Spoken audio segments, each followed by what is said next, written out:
nesse estudo bíblico que é da revista Batalha Espiritual. A lição dessa semana é Vivendo em Constante Vigilância. Espero que Deus possa me usar como instrumento da obra dele, como canal de bênção para todos. Que o Senhor Jesus já venha abençoar a vida de cada um. E antes de mais nada, vamos fazer a nossa oração inicial. Pai, em nome do nosso Senhor Jesus Cristo, quero te agradecer por tudo, pedir que o Senhor continue colocando a nossa vida em tuas mãos.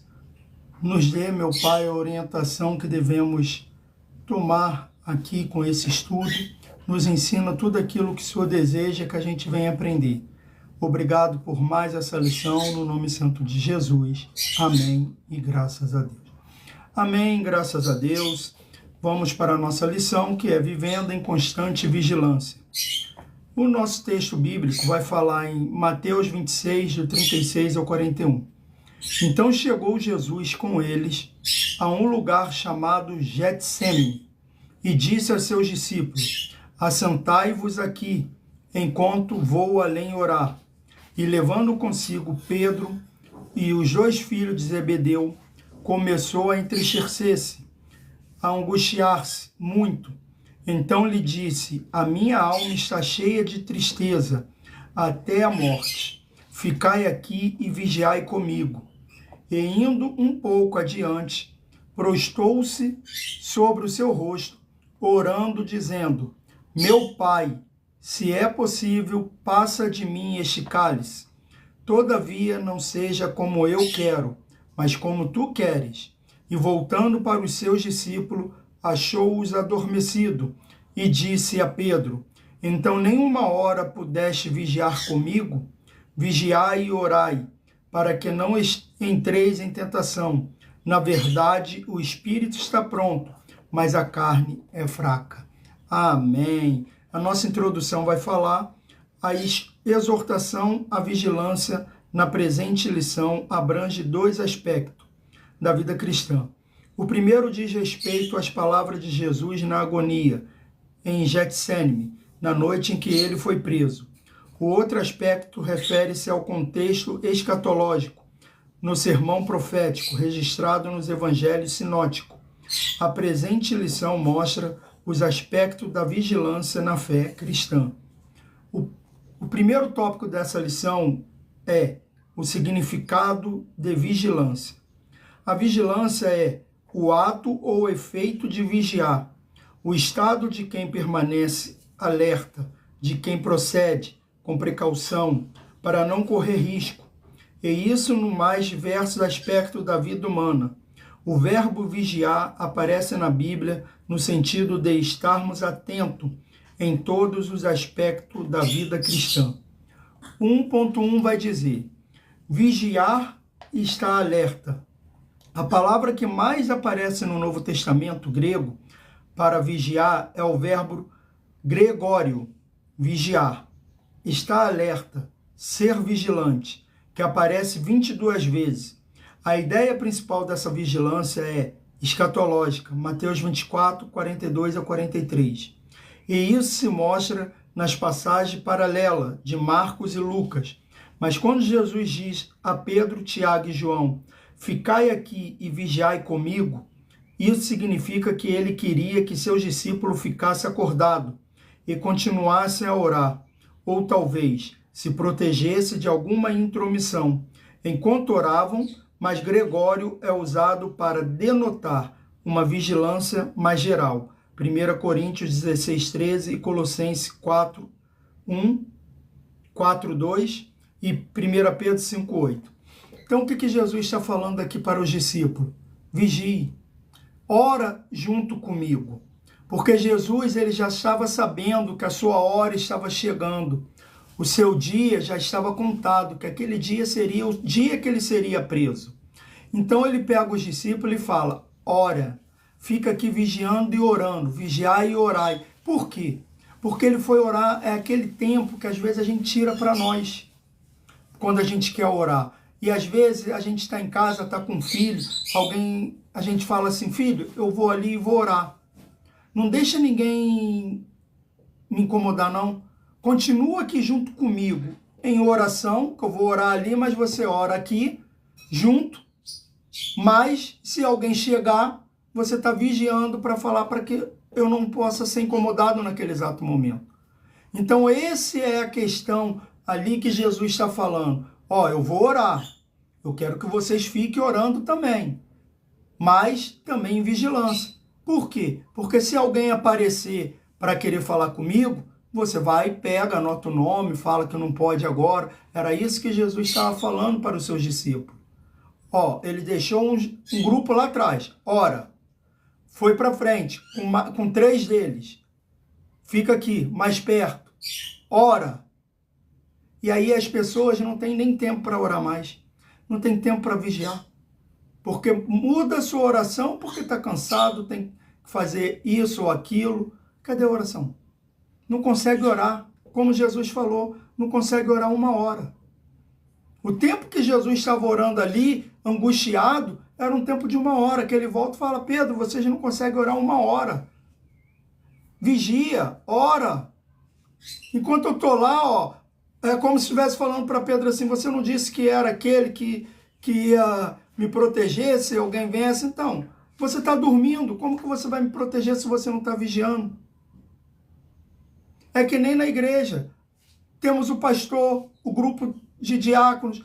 Quem é que protege o pastor? São os diáconos.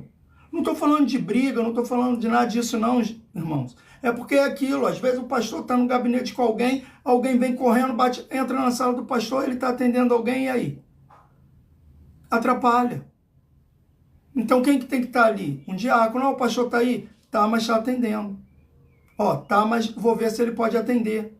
Não é nem chegar e falar assim, vai lá, ele está lá sozinho no gabinete. Não, não é isso.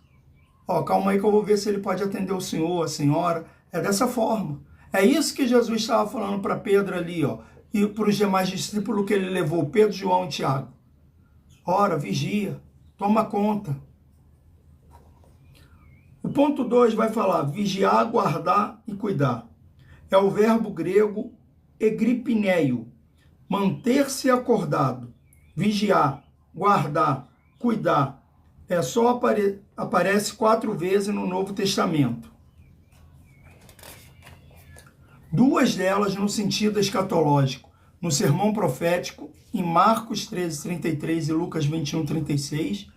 O vocábulo é usado para indicar a vigilância nas orações e súplica, Efésios 6:18. E apresenta ainda a ideia de cuidar ou velar. Obedecei aos vossos pastores, sujeitai-vos a ele, porque velam por vossa alma. Hebreus 13:17. Irmãos, hoje muita gente não quer nem respeitar o próprio pastor da igreja. Se o pastor fala, vai exortar, vai conversar, dar um conselho, já pensa logo que está julgando. Já pensa, não, o pastor está me julgando, não sabe nem a minha história. Calma, calma aí. Se ele é o pastor da igreja, é o que eu vi uma vez, é uma postagem. Antigamente o pastor exortava a igreja mudava a sua posição. Hoje as pessoas mudam de igreja. Hoje as pessoas querem agir do jeito que elas querem dentro da igreja. Mas é engraçado que quando está no trabalho, não faz dessa forma. No trabalho, se não fizer igual o patrão manda, vai embora. O patrão manda embora. Aí faz, se assujeita.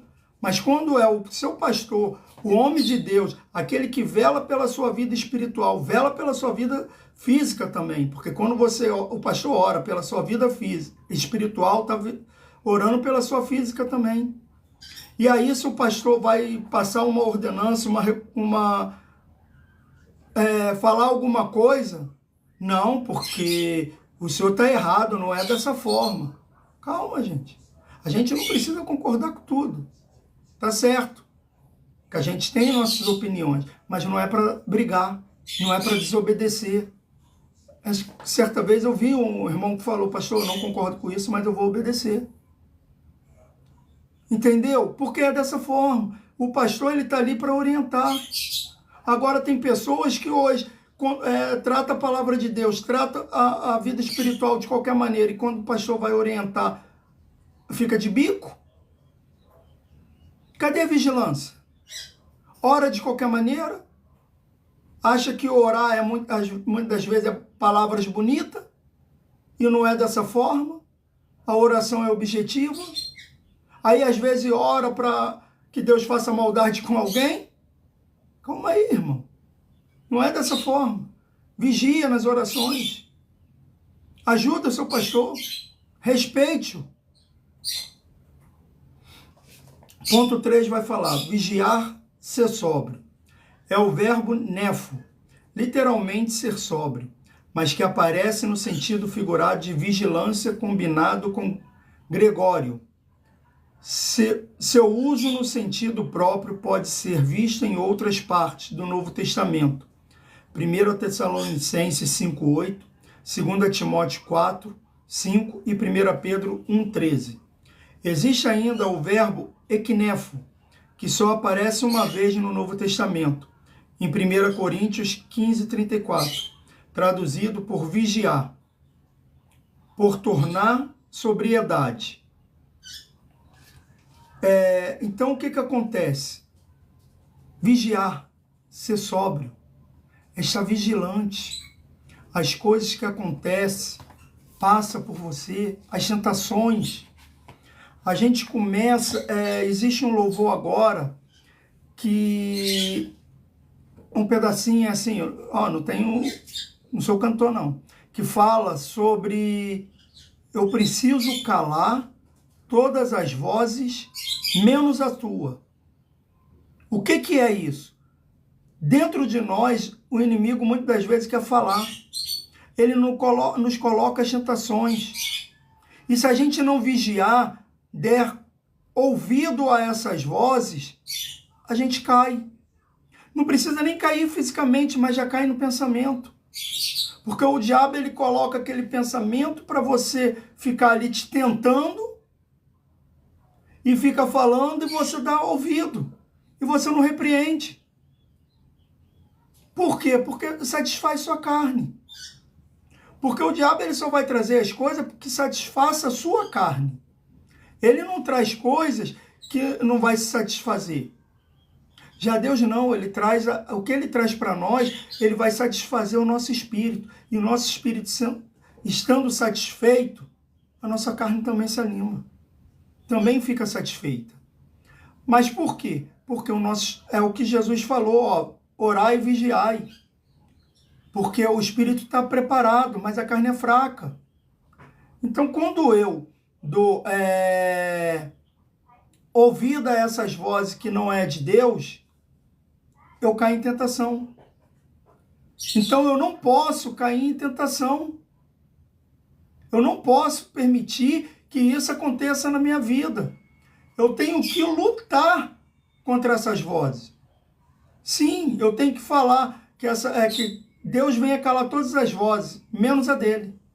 Porque eu tenho que ouvir a voz dele dentro de mim, para que eu possa viver a minha vida em constante harmonia com ele. Quando nós ouvimos a voz de Deus, nós temos uma grande harmonia com ele. E vamos criando intimidade com o Pai. E qualquer pergunta que a gente faça, ele vai nos responder. Amém? Eu quero agradecer a todos que assistiram aqui a live, a todos que curtiram. Eu muitas vezes não vou citar nomes, porque são muitas pessoas que acabam curtindo, compartilhando, assistindo. E aí já passou um montão de nomes aqui, mas que o Senhor Jesus venha abençoar cada um de vocês nessa manhã e que Deus venha abrir portas. E amanhã estarei aqui mais uma vez fazendo essa live e já quero agradecer desde já a todos que já assistiram. Vamos para a nossa oração final. Pai, obrigado por tudo que o Senhor tem feito. Obrigado por estar me usando como instrumento da tua obra e ter usado aqui a internet como um canal de bênção para me pregar a tua palavra. Que o Senhor continue me dando força todos os dias para estar estudando e trazendo aqui aquilo que o Senhor deseja que a gente venha aprender. Porque quando eu estudo e passo essa lição, não é só quem está assistindo que está aprendendo. Eu também aprendo, Senhor, tanto quando estudo e quanto estou aplicando a lição. Eu peço que o Senhor continue comigo. Toma minha vida em tuas mãos. Toma a vida de cada um que assistiu e ainda vai assistir. Obrigado por tudo, em nome de Jesus. Amém e graças a Deus. Amém, graças a Deus. Que o Espírito Santo de Deus esteja com cada um de vocês. E muito obrigado por todas as curtidas que vocês fizeram e deram aqui na minha live. Obrigado por tudo. Que o Senhor Jesus continue abençoando a cada um de vocês.